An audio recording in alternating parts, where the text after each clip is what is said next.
Après de difficiles réglages de sonos, un vote pour interdire nos images et 3 heures de débat dans un froid glacial, l'AG a voté le déblocage. Cette étudiante n'y croyait plus.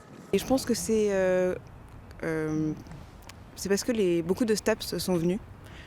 Je pense que c'était eux qui étaient en majorité et c'est grâce à ça que le vote a pu changer. Effectivement, sur les réseaux sociaux, la présidence appelait tous les étudiants à se mobiliser. L'espace politique étant mobilisé par les bloqueurs, l'idée c'était de dire appelons le plus largement possible la communauté à venir pour montrer et changer le rapport de force. Donc voilà la première raison, effectivement. Puis la deuxième, c'est qu'on a expliqué aussi que la situation d'établissement était très compliquée et que si on ne faisait rien, nous étions dans la certitude de devoir reporter les examens.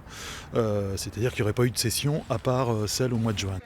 Ils étaient donc 3 fois plus nombreux que lundi dernier pour renverser la situation, mais les étudiants bloqueurs, dans un contexte social échauffé, espéraient une autre issue collective. Quand vous écoutez le discours, ils ne sont pas en train de dire « moi, je ». Ils disent ce qui se passe en ce moment, c'est aberrant. Et là, ce qui va se passer, c'était comme l'année dernière, ce qui s'est passé avec Parcoursup, c'était un discours pour le collectif, pas égoïste.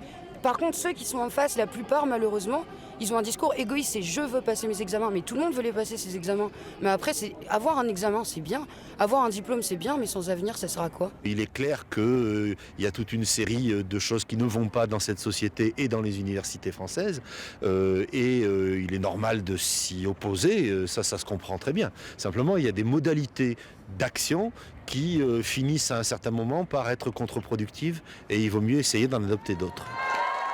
Prochaine AG, mardi prochain.